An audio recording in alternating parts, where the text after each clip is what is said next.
You're listening to the Fresh Hell podcast. Fresh Hell contains stories of a disturbing and often graphic nature and is intended for a mature audience. Please don't let your kids listen to this, or they might turn out like us.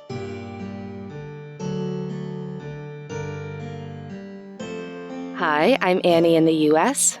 And I'm Johanna in Austria, and you're listening to your favorite international podcast. Before we start, we would love to give a huge shout out to our listener, Doug. Yes, we've mentioned Doug a couple of times before. Doug is one of the listeners who often sends us these incredibly insightful, thoughtful emails regarding episodes. And now he has actually sent us something via mail. We love fan mail. Fan mail's not the right word. Listener mail. Listener mail. Listener mail, yeah. Yeah. It's a vintage true crime magazine with an article about the Clutter murders. Doug, this was incredibly thoughtful of you. Thank you so much. Yes, it was so nice. I was really blown away. One more thing before we start. In a couple of days, I will finally receive the new stickers for our Patreon murder tier. So they will be going out to you in the next 2 weeks or so. It took us a little bit longer because the first company we ordered the stickers from, they didn't get it right. There was a problem. So it had to be redone, but it's all good now and they'll soon be en route to you. Also, please do us a huge favor, check Patreon regularly. We would love to do a quiz night with you guys. And we also need some input for that on when it would work best time-wise. Also for our live streams, we would love to have more people there to chat with. Yeah, definitely. It's funny, the last couple of ones that we did, it was just Johanna and I, so we've had just all these facts to throw out, and then I felt so terrible. There was one night where we did actually have a listener, and I was like, let me throw more facts at you. So, yeah, we'd love to hear from you all on kind of, what do you want to hear? What is the sort of bonus content that you've been enjoying? If you would like to know more about the Fresh Hell logistics, as always, please listen until the end, and that's when we'll tell you all about that. Exactly, because now it's time that we jump right into today's episode. This is going to be a 2-part episode because I have a lot of fascinating information for you. Annie, in one of our earliest episodes, we talked about the curse of Tutankhamun and basically debunked the whole thing. Well, maybe not debunked, but we gave some good explanations for most of the deaths connected to the royal Egyptian mummy. And I remember that ancient Egypt is one of your pet interests. It is. That is one of my favorite episodes. The Pharaoh's Curse, the curse of King Tutankhamun. It was one of the most famous and enduring legends associated with ancient Egypt. It began in 1922 following the discovery of the tomb of Pharaoh Tutankhamun by British archaeologist Howard Carter and his team in the Valley of the Kings. The tomb was incredibly well preserved and filled with priceless treasures, drawing global attention. But very shortly after the tomb's opening, stories of a curse began to circulate. The legend claimed that anyone who disturbed the young pharaoh's final resting place would suffer misfortune or death. This belief was fueled by a series of mysterious and untimely deaths among those involved in the excavation. Of course, the most notable death was that of Lord Carnarvon, the financial backer of the excavation, who died just a few months after the tomb was opened. His death, from an infected mosquito bite, led to widespread speculation that the curse was real. The press sensationalized these events, linking other deaths, such as those of Carnarvon's half-brother, several of Carter's colleagues, and others who had visited the tomb, to the supposed curse. And for any of our listeners who don't know this episode, you can go back all the way back, way, way back, and listen to episode 14, and we'll tell you everything you need to know about this sort of fascinating blend of myth, media hype, and ancient history. That's a really early one. We talk about eating mummies in that one too, so ew. It's all such a good topic. Yeah. And Annie, maybe you don't know that, but we here have our own mummy-attached curse in the Alps. We have an alpine mummy. You have a mummy? Well, now I need to know more.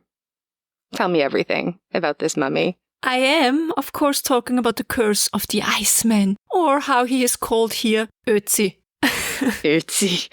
I mean, Ötzi. Those don't sound like, it's like the curse of the Iceman, or as we call him, Ötzi. It's like, Ötzi. And the other horrible thing is that watch me or hear me calling him DJ Ötzi, because we used to have an Austrian musician who called himself DJ Ötzi. And his music is this kind of après-ski, everybody's fucking drunk and screaming while drinking more alcohol after going skiing. Sure. So yeah, Ötzi. And this story too has everything. It's an archaeological sensation, a murder, and a curse. And for that we need to go back to the year 1991. Whoa, all the way back to 1991. And let me all make you really upset by making you aware of the fact that 1991 was 33 years ago, and therefore 2024 is to 1991 what 1991 is to 1958. I know it's sad, of course, but a fact is still a fact. So we need to look at the alpine region between Austria and Italy, at the Ötztal Alps to be exact. So grab your warmest coat and your sharpest ice pick, because we are about to summit the Similaun. I'm sorry, what was it? Similaun. Similaun. That sounds like something you'd order at an artisanal bakery with cinnamon, and you could order it with extra icing, maybe. True, and it definitely has extra icing, but it also kind of sounds like something Tolkien would have made up, right? That's true. No, actually, it's a mountain in the Ötztal Alps, sitting at 3,606 meters, and that's 11,834 feet, for those of you who are not willing to partake in the metric system. Let's talk terrain. It has glaciated peaks, rocky ridges and slopes that will make your legs beg for mercy. The Similaun is covered by a glacier on its northern and eastern sides, and believe me, this isn't the kind of icing anyone wants to order. The glaciers have been slowly carving the landscapes for thousands and thousands of years. The locals feared and respected the mountains and the glacier for all this time. But it needs to be seen how the glaciers in the Alps will change in the next couple of decades, and if maybe they will disappear completely. But I think that's a whole other conversation. Yeah. I've been to a couple of glaciers.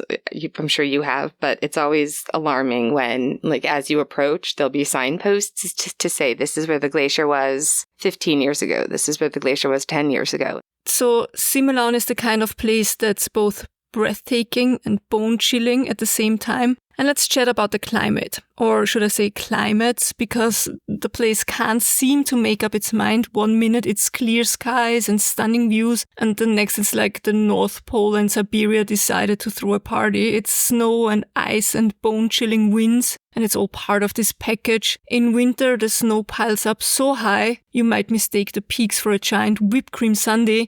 But don't be fooled. Avalanche danger is absolutely real. In summer, if you can call it that, the temperatures might just sneak above freezing. And this is when the alpine flora decides to make its brief appearance. Like it wants to say, look, we're tough too. And they are. The flora and fauna up there is tough and sturdy. You've got your hardy grasses and mosses and wildflowers like Edelweiss, which is not just a catchy tune from The Sound of Music, but it's a real life bloom up here. It's endangered. It's under protection. So don't ever just pick it and then spin around in slow circles on Instagram. Don't do it. Don't. You're gonna get fined. Don't. The plants are survivors. They've adapted to the poor rocky soils and the fact that summer lasts pretty much about as long as a piece of chocolate in my house. Please tell me there are also some animals to look at. Yes, there are. The Similaun, or in general the Alps, is home to the marmots. We call them Murmeltier in German, and it's honestly such a cute name, even though it has nothing to do with the German word for mumbling, which is murmeln. Oh. Anyway, these plump little fellas spend their summers sunning themselves on the rocks. And then there's the ibex, which is basically the mountain goat version of a free climber. Oh, yeah. You might also spot a chamois or two. Think of them as the slightly shyer cousins of the ibex. If you go to any Austrian or Bavarian castle, you'll probably see a lot of taxidermied chamois heads in the hunting salons of the castles. This is such a typical sight for me that it completely threw me off the loop when a friend from another continent came to visit and they asked me what that animal was. They're so common there. Yeah, they're cute. They're like a big goat with curved horns. Yeah. They're cute. I like them. If you've ever dreamed of hiking through some of the most breathtaking landscapes in Europe, the Ötztal Alps should apparently be pretty high on your list, because you'll find everything from gentle strolls through picturesque valleys to heart-pounding climbs up rugged peaks. There's definitely something for everyone.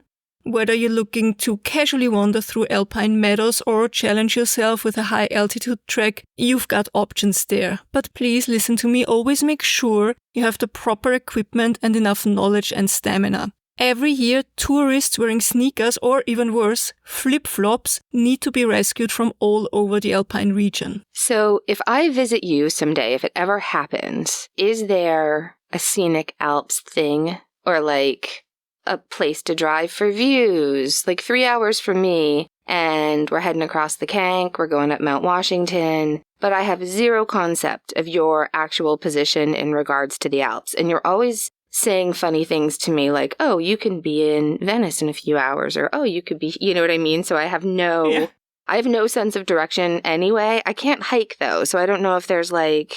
I mean, we could drive the Großglockner Hochalpenstraße. I don't know how far would I drive from here to the Großglockner, which is the highest mountain in Austria. Probably 5 hours. That's a long drive. Yeah. Yeah. The hike to the Similon hut is not just a trek, it's a journey through some seriously spectacular scenery. And I guess that's why in September of 1991 the German couple Erika and Helmut Simon from Nuremberg decided to spend their day hiking in the area. And it makes me chuckle a little bit because German tourists who visit the Alps have the reputation of loving to hike and of being extremely competitive about it. My friend Ingrid from Hamburg will know exactly what I'm talking about and what I'm referring to. So it's now Thursday, 19th of September 1991, and Erika and Helmut are hiking the Thiesenjoch in a height of 3,208 meters or 10,524 feet, when all of a sudden they see something sticking out of the snow. At first the husband thinks it's a mannequin, or some huge-ass doll. Yeah, Nope. Every time you listen to a true crime podcast and they mention, is it a mannequin? No. The answer is almost always no. Because then otherwise we wouldn't be talking about it. I mean... Let's be real. Yeah. And it was. It turns out it was a mannequin, and that's the end of the story. So they get a little bit closer and they see that it's not a mannequin, it's a human head and torso. And the body appears to be lying face down. And I think they thought it was like a mountain hiker, probably a mountain hiker who died there a couple of years or last year or whatever, right? That happens. And all the while, the Simons are still thinking of what to do now. Reinhold Messner comes along. Do you know who Reinhold Messner is? So, no. The name sounds vaguely familiar. Like, I feel like I should know who that is, or like we've discussed him, but no, I don't. I think when I tell you, it will ring a bell. So Messner is a bit of a rock star of the mountaineering world. He is the one who conquered all 14 of the world's 8,000-meter peaks without supplemental oxygen. Yep. Okay. Yeah, right. He was born on 17th of September 1944 in Brixen, South Tyrol, so that's Italy, which is pretty close to the Ötztal Alps. And so Messner grew up in the shadows of the Alps, which might explain why he later made a career out of scaling them. It gets better. This is something that absolutely belongs into Fresh Hell, because he's also known for his intriguing and somewhat controversial claim involving the Yeti, the legendary creature of the Himalayas. So during his expedition in the Himalayan region, Messner reported a close encounter with what he believed to be the elusive Yeti. He even wrote a book about it, stirring up plenty of excitement and also skepticism, of course. After all, claiming to have seen the Yeti is like saying you've found Bigfoot while on a camping trip, right? Yeah, exactly. Yeah. So some say it was a misidentified bear or a snow leopard. Reinhold Messner, however, stuck to his story. That's interesting, because I would expect somebody like him would know exactly what a bear or snow leopard looked like. When we were talking about the Dyatlov Pass, and there was a picture of a quote-unquote Yeti or Bigfoot creature, it was immediately obvious to us, I think, that that was just a person in pants, in snow gear. I assume somebody like Messner would know the difference. That's interesting to me. Absolutely. I think he would. But also, I mean, he was without supplemental oxygen. He was probably exhausted. The weather was probably not so great. I mean, there's a lot of factors that could have misguided him in a way, right? Sure. Yeah. If you see a snow bear, a leopard, or a snow leopard, or a bear, and you don't have enough oxygen in your brain, exactly. that's a different. Yeah. Okay. The Yeti story wasn't the only controversy he had to face. Others involved his approach to climbing ethics. Some critics argued that his non-oxygen ascents were risky and potentially dangerous, not only for him, but for everyone involved in his party. Others have taken issue with how he portrayed his climbs, excusing him of exaggeration. So this man, Reinhold Messner, is just taking a hike the same day in the area. For him, that was probably just a leisurely after-lunch stroll in the park. To be fair, I made it sound as if he just happened to come across the location by accident. I think I was a bit exaggerating here. He was hiking in the area and was somehow informed of the find, and so he decided to take a look.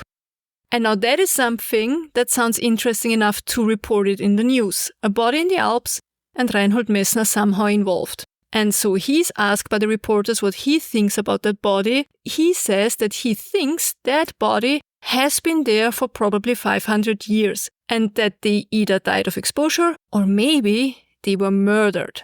As it would turn out, he was only half wrong. Wow. Do you know why he was thinking 500 years? It couldn't be from the clothes, right? Because was there anything there after such a long time? Well, we get to the clothes and such in a minute, but Messner thought roughly 500 years because that was an era where the glacier had receded again. So there was less ice there. And I think it would make sense that someone would have been up there around the time. That's what I understand for being his reasoning for that. Okay. But the body wasn't 500 years old. No. 4 days later, they were able to recover the body. This is a whole other drama.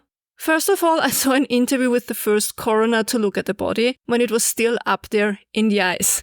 And he said, all I can say is that the person is dead and has been in the ice probably for a long time. And I totally understand why he didn't want to say anything more, as he didn't know anything yet, but it's still so funny because it's such a well-duh statement. Yeah. I can confirm there is a body here. He's dead. He's in the ice. Now, why did it take 4 days to recover the body? Well, there was some uncertainty of who is responsible for it, Austria or Italy, because it's right there in the borderland. So they had to decide that first and figure that out. And I think first they thought it's on Austrian soil, but then they thought, no, it's actually Italy's responsibility. And I think what's happening here is that it depends on the time of the year. Like in summer, the glacier where it was found would be more on the Austrian side or something like that. So it's kind of a gray area. So okay, Italy is responsible. Then they needed to wait for the weather to get better so that people and equipment could get up there. They had to bring it up via helicopter. And nobody knew how important the discovery would be. Up until this point, everyone thought that the body was maybe a couple hundred years old at most. So they get up there and most of the body is still stuck in the ice. And they need to get it out somehow. And so what they do is they use a pickaxe and a jackhammer. Oh no. And they actually break the hip of the body while trying to get it out of the ice. And it's out of the ice. They place the body and all the belongings into a body bag. And I will get to everything that was found in a moment. But one thing, the person did have a bow with them. And that bow was apparently too big for the body bag. And so they just snapped the bow in half to get it into the bag. No. I also read that they broke one of his arms because he wouldn't fit into the coffin and things like that. So a lot was going on there. Oh, man.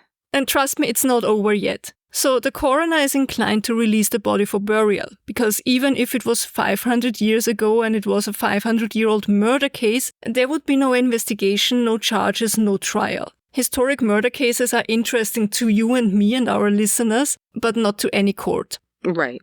They put the body in the coffin and it's transported to the Pathological Institute in Innsbruck in Austria.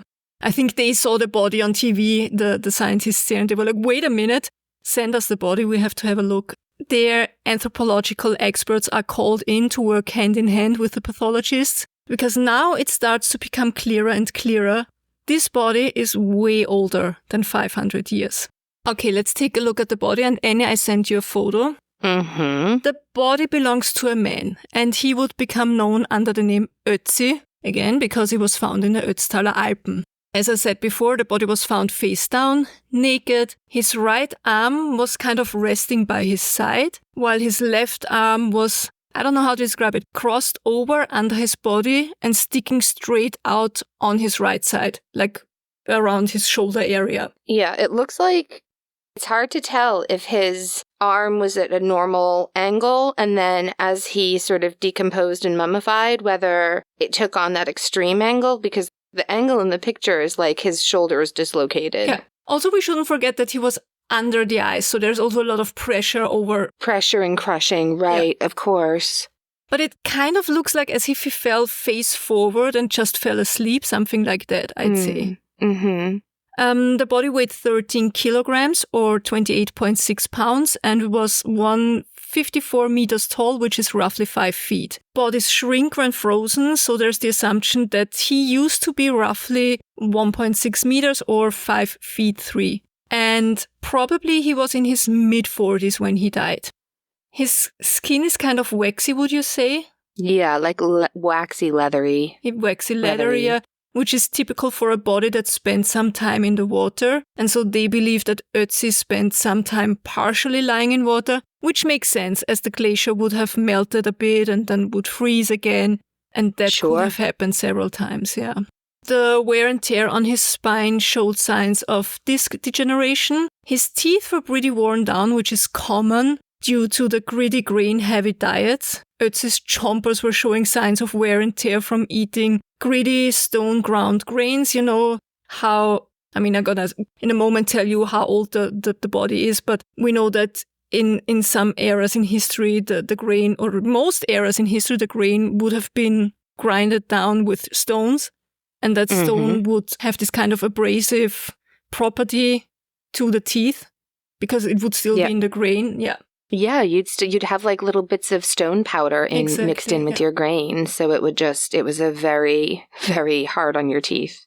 I don't even want to think about your digestive tract. The high wear on his teeth might suggest a diet richer in grains, but he also had some dental issues like cavities, periodontal disease. His dental history even included an accidental front tooth loss and advanced gum disease. That was evidenced by DNA analysis, which is so interesting. Yeah. Now, it always makes me laugh when people claim that tattoos are some modern fashion fad, or that it originated in this culture or that culture. And I know, Anie, you feel the same. Yeah, we were just talking about how I encountered someone who was saying how much they dislike tattoos, and I was just reminding them that if they go back in their own history far enough, they'll find tattooed relatives. Everything comes back around again, just give it time. Tattooing has been around, I think, for as long as we've had recorded history, right? I'd argue probably for as long as humans were around. Yeah. Also, but most people don't know how many high-class, royal, rich Victorians, men and women, had tattoos.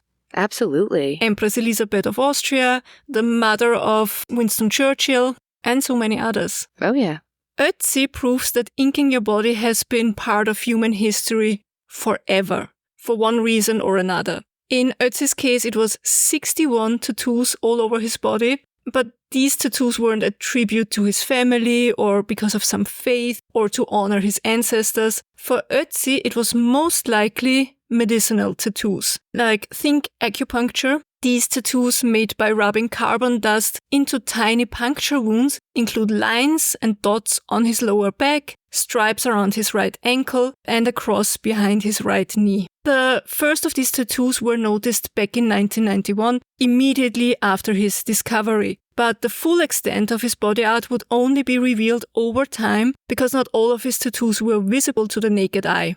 They employed multispectral photography, capturing images of Ötzi from very different angles and under various wavelengths of light, from infrared to ultraviolet. And this allowed them to document the tattoos that had been hiding just beneath the surface. And to do all this, Ötzi had to be gently thawed Normally, he's kept under a certain temperature to preserve his condition, of course, but for this investigation, the outer layer of ice was carefully melted. And apparently, that's not such a big deal, though. From what I read, they defrost him regularly for maintenance, or at least they used to. It's not like tossing a chicken in the sink, is it? For some reason, that's all I can imagine. It's fine. Just put him in the sink for a few days. Microwave. Oh, no.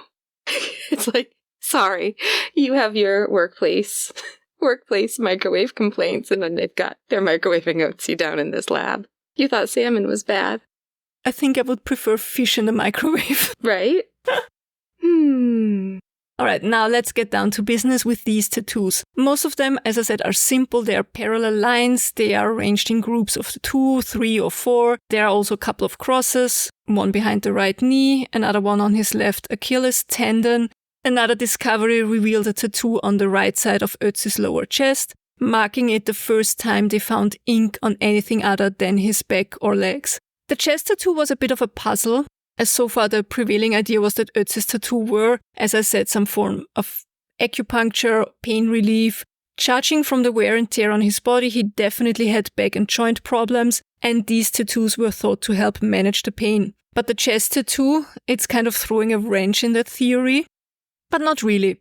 Another idea is that maybe he was battling gallstones, or some chest pain from arteriosclerosis, or maybe he had some nasty intestinal worms causing discomfort. They wouldn't have the knowledge to know what exactly was going on, just it's pain in the chest area or pain in the stomach area, right? So we have to do the tattoos in that area to help you relieve the pain.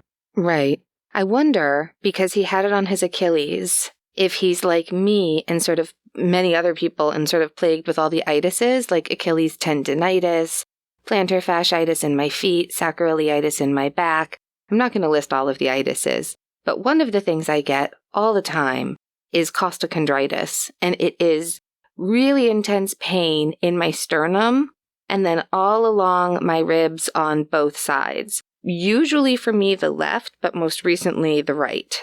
And so I wonder if they had considered connective tissue issues as well as joint pain, because they're related but not the same, and would explain a lot of these tattoos, actually. Like if he had something like Ehlers-Danlos, it could even explain, well, I don't know, you might have a different story for why his arm looks dislocated, but now I'm wondering, did it just dislocate easily when he fell? Yeah. Because, he has some issues with his connective tissue, and that's why. He definitely has issues now, but it's possible that he had it back then. Yeah.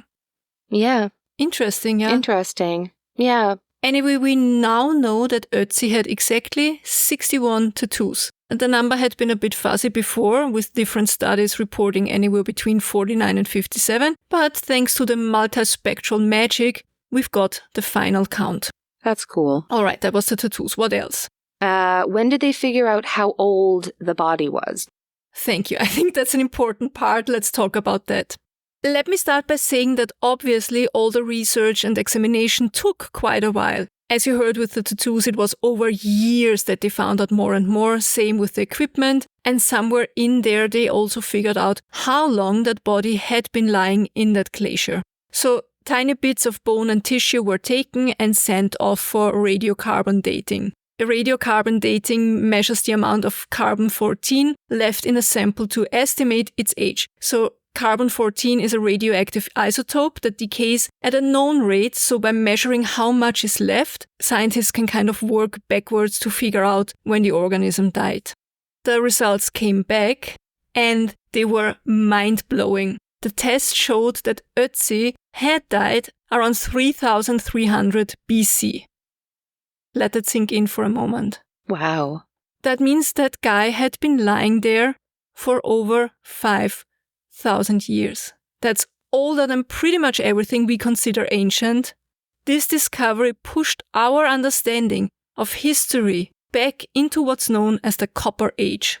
This was a time when humans were just beginning to experiment with metal tools, and society was in the midst of a huge transformation. Because agriculture was spreading, trade networks were developing, and people were starting to settle into more complex communities. Ötzi was suddenly one of the oldest, most well-preserved human beings ever found. and his existence opened a window into a world we knew surprisingly little about, obviously.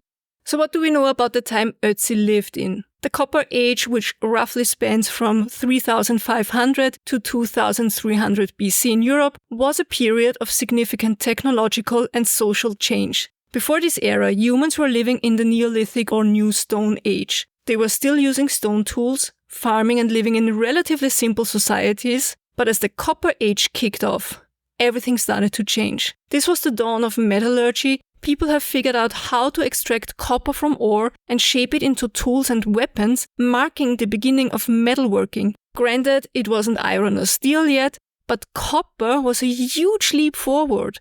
The period also saw the growth of long-distance trade. Communities were no longer isolated, they were connected by networks that stretched across vast regions. But of course, life wasn't just about trading and shiny new tools, it was tough. The Alps where Ötzi lived were a harsh environment, especially during the colder months.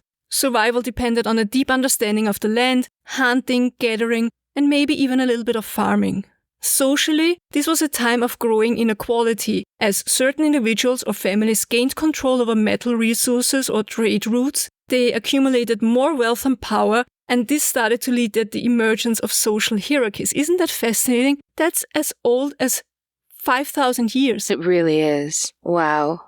Ötzi's discovery was truly a game changer. Before Ötzi, our understanding of the Copper Age in this part of Europe was very fragmented, based on a few scattered artifacts and settlements. But here we have a person frozen in time with most of his belongings intact, offering a direct glimpse into the past. Ötzi helped confirm that the Copper Age wasn't just a theoretical phase in human history, it was lived reality for people like him. His well-preserved body allowed scientists to study everything from ancient diseases to diet. This was so much more than just finding a well-preserved mummy. It was like stumbling upon a time capsule from a pivotal era in human history. The moment scientists realized just how old he was, our understanding of prehistory took a giant leap forward. And the Copper Age wasn't some distant, blurry past. It was real, and now, thanks to Ötzi, deeply human. And that's, I think, I'm getting very passionate about that. That's what makes history so fascinating to me. History is not just some boring thing that happened at a date that we can't remember, even if our life depends on it. It's always real humans who lived it. It's so true. And why it's so important to have good history teachers in your life who bring things alive for you, you know?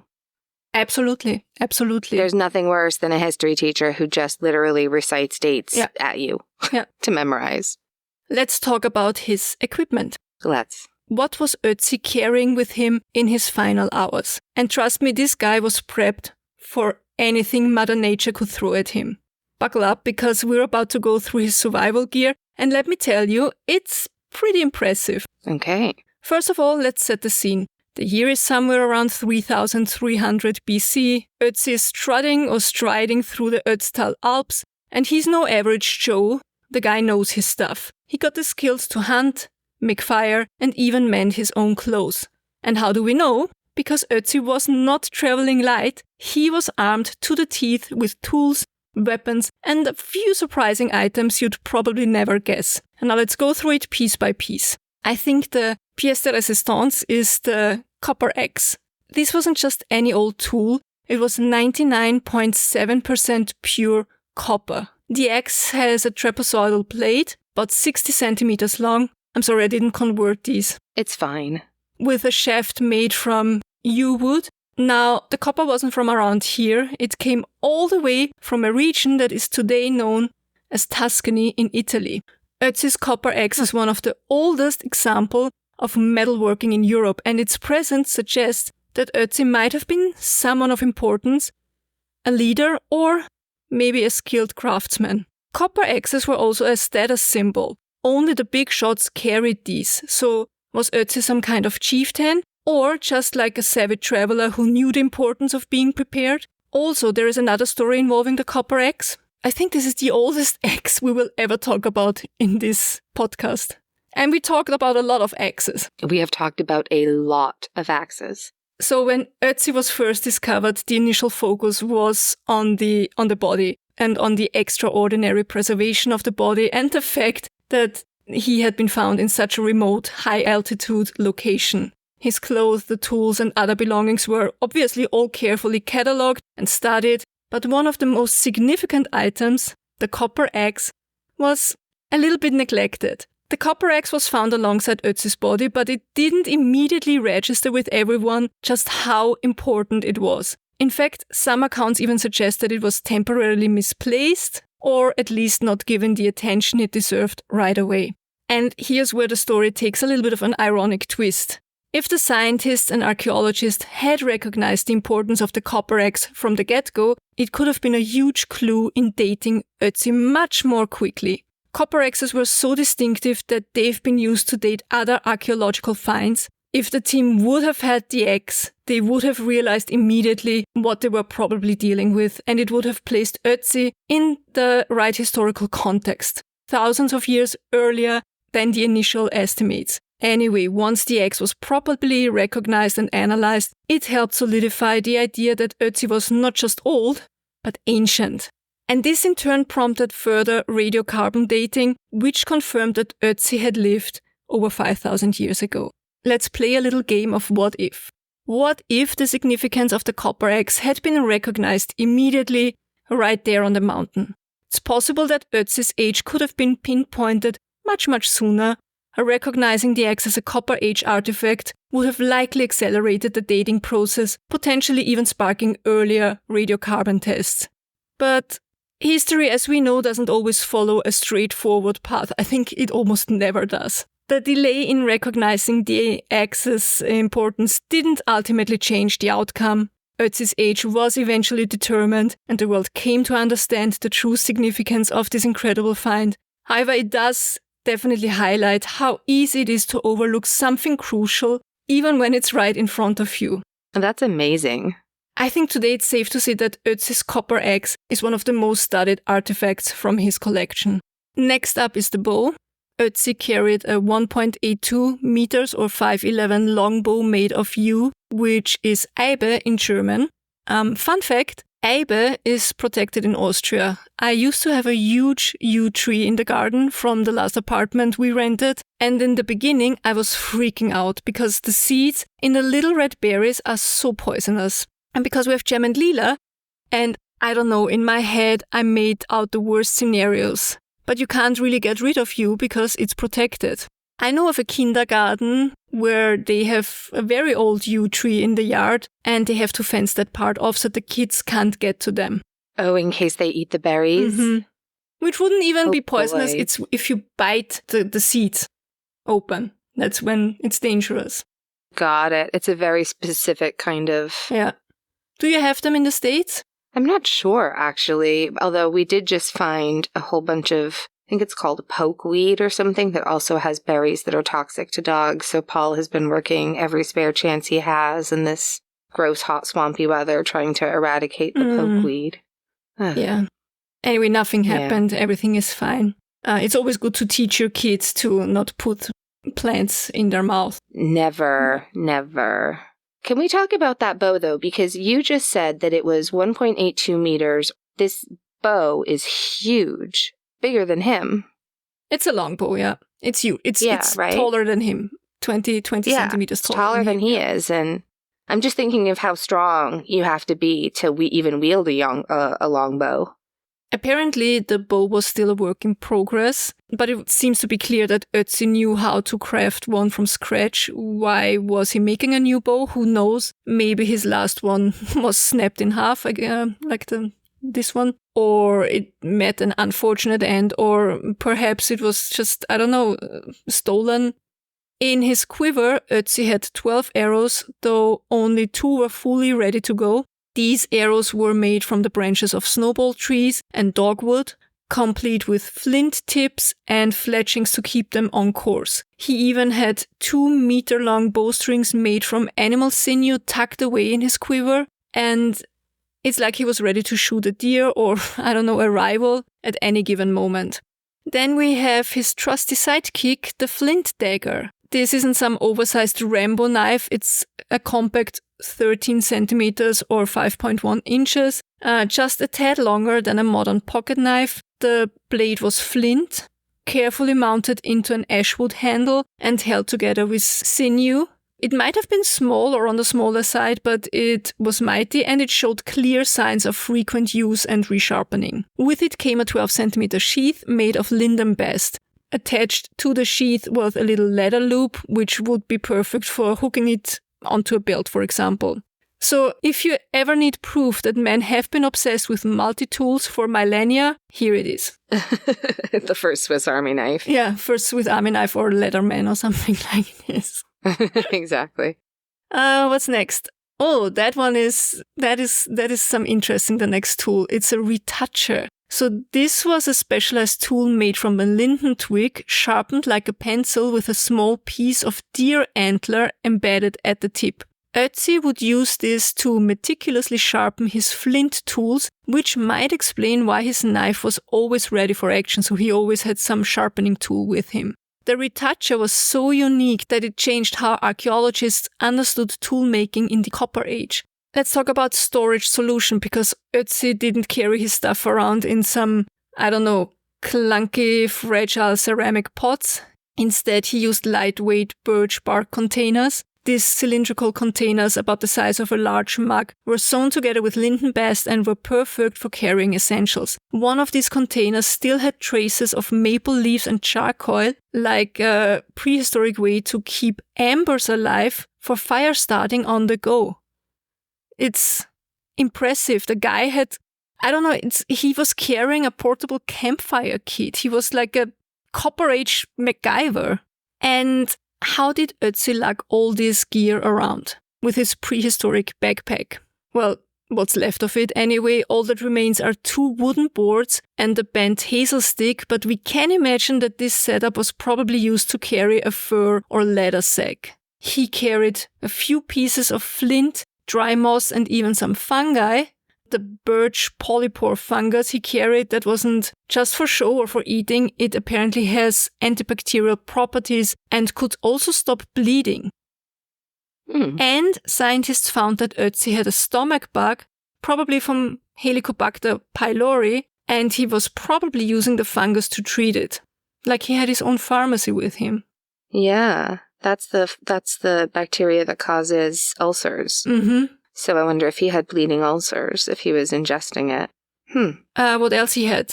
He had antler tips for skinning animals. I think he had another few smaller items. But yeah, he was completely prepared. He didn't just wander the Alps in flip-flops and a fanny pack. He came prepared and he was kind of a survivalist. I mean, he needed to be in that era, right? Oh my goodness, yeah. He had his tools with him. And they were versatile and they were essentials. And he knew what he was doing. Nice. I just love this. This is fascinating to me. You know, it's been a really, really long time since I read, did you ever read the Clan of the Cave Bear books like a million years ago by Jean Auel? I don't think so, no. I loved them. Should I reread them? I'm sure the people in the podcast group will tell me if I should reread them or just live with them in my memory. The last thing we need to talk about today is Ötzi's clothing. I did tell you before that he was found naked, but there were also some parts of his clothing items found with him, or what's left of them anyway, because of course most of it had deteriorated over those 5,000 years that Ötzi spent in the ice of the Alps. But some little bits and pieces could be recovered, and just like his equipment, they give some absolutely fascinating insight. Let's start with the most important item, I'd say. At least if you want to survive in the Alps, that's the fur coat. It was a knee-length coat crafted from a mix of light and dark goat and sheep leather, and it was designed to keep him warm. The fur was worn on the outside for insulation, and the coat was sewn together with animal sinew. Unfortunately, the sleeves didn't survive the centuries, but the main body of the coat gives us a good idea of its practicality. Then we have his pants. They were crafted from goat hide and fashioned into 2 long tube-like pieces, like pants are. They were fastened with leather straps at both ends, and they were kind of, leggings. They were essential for movement and protection, and they were very clearly well used, evident from repairs that he had done. what about Ötzi's underwear, or more precisely his loincloth? Ooh. This was made from narrow strips of sheepskin, and it's one of the earliest known examples of such garments. It was tied around the waist and provided additional protection against the elements. Ötzi also sported a belt made from calf leather, which was functional and versatile, and it featured a pouch that held some of his tools. His footwear was also quite advanced. Ötzi's shoes were made with a net of lime bark cords, packed with grass for insulation and covered with deer hide. They were designed for traversing icy terrains, but while they kept him warm, they weren't completely waterproof. Ötzi might have had to deal with soggy feet from time to time, and we all know by now from several episodes that it's of utmost importance to keep your feet warm and dry, right? Yeah, keep your feet dry. And finally, we have Ötzi's hat made from bear fur, and that was sewn into a semi-spherical shape with a chin strap to keep it in place. And this was another item crucial for keeping warm in the icy alpine conditions. And I think that's it for today. This was a lot of information. And next week, I'll tell you all about what might have happened to Ötzi before he died. And of course, we talk about the curse and where to visit Ötzi nowadays. Wow. Well, this has been fascinating. Thank you. I had heard of the Iceman before, but I really knew absolutely no details, and I'm just loving this information. Thank you. It's amazing. It's really amazing. I mean, we have this... He just shows there is this person who lived 5,000 years ago. And he gives us a glimpse into his final hours, possibly. It's crazy. I love it. I think it's amazing. Do you have something good? So I have been to see not one, but 2 movies in the last few weeks, which is kind of amazing. We saw Deadpool and Wolverine, which I loved. Dogpool is amazing. I love her. She is a precious treasure. We also saw Twisters in the theater with my sister when she came up to visit, which was such a fun movie to see in the theater. I wasn't sure if they were going to really tie it in to the original, but they didn't. It's kind of the same world. I'm not going to give you any spoilers, but there's no surprise Helen Hunt cameos or anything like that. It's its own thing, I guess. Let's put it that way. But it was a fun summer movie that was worth seeing on a big screen. It's kind of old school, right? So back to the late 90s when we had disaster movies. Yeah. That's fun. I saw Twister. I think I saw the original Twister in the theater with one of my best friends, Jim, in high school, multiple times. Yes. Such a good movie. All I wanted to do was go back and see Twister again. I'm gonna rewatch it. Yeah. There's a lot of people getting sucked into tornadoes in that movie, I'll tell you what. I think that's not a spoiler. No. It's just be aware. But the dog is fine. There's no dogs, I don't think. If there are, everybody's fine. I didn't panic about animals. How about you? Anything good? Yeah, my husband gifted me a projector lamp that projects galaxies, stars, moons, and nebulas or nebulae on the ceiling. I love it. And I have to say that I love nebulas. I love them. I'm kind of obsessed. I have them background pictures on my laptop and everything. I love them. I could stare at them for hours. And I always say, if there is a life after we move on, I hope that I get to fly through nebulas. Oh, yeah. And he surprised me with this nebula projector lamp, and it's amazing. You can switch the photos. You get little discs. Remember this old dia? How do you call them in English? I don't know what you mean, but I know exactly what you mean. The room projectors. The photo projectors when you went on vacation and then you came home and you invited all your friends and family over and you bored them with your vacation photos. Yeah. It's like that just in small. I love it so much. Yay. Yeah, so that is my something good. That's awesome. That's so thoughtful. Every night I fall asleep now staring at galaxies above my head. I love that. I need to post pictures of... This is reminding me, I don't know why all of a sudden I just thought you need to share the video you sent me of Jam walking through all the rotting fruit that's getting squishy and his little feetsies kicking off because he's so angry about it. He's so stompy and upset. It's so fun. It's the cutest thing. And these fruits are really, I love them.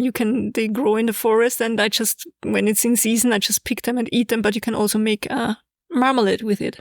It's really good. Oh, nice. They're called kriechel. Nice. Huh. I'm gonna post that. the video in the Facebook group. It's really the cutest. cute. I've also got one of, I need to post a few of Opus and Bean playing together recently that make me laugh. I just have to watch because I use my terrible dog voice with them. So it's like that super high-pitched, excited voice for the dogs, you know? And when I hear myself using that voice, I'm like, oh, could you not? I think we all have this voice. Yeah, super obnoxious. I'll share it in the Facebook group so you can all hear it, or in the Patreon group, whatever. All right. I think that's it for this week. All right. Next week, we'll be back with the curse of the Ötzi. Doesn't sound as scary as the curse of the Iceman. If you enjoyed this episode or any of our other episodes, please do us the huge favor and leave us a rating and/or review on our favorite podcast app. Please comment under each episode that you enjoy on Spotify or YouTube. Thank you for everyone who reaches out to us. Thank you for all the messages. Thank you, Doug, again for the magazine. It's amazing. Patrons, please, please, please talk to us. Let us know what you want. Let us know if you want to do a quiz night with us. Let us know when our next live. I think August is going to be hard for us because there's still a lot of vacationing going on. But in September, we will be back with another live, right? Yes.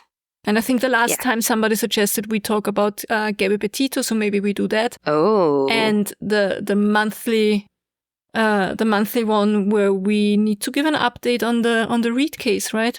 Yeah. Yep.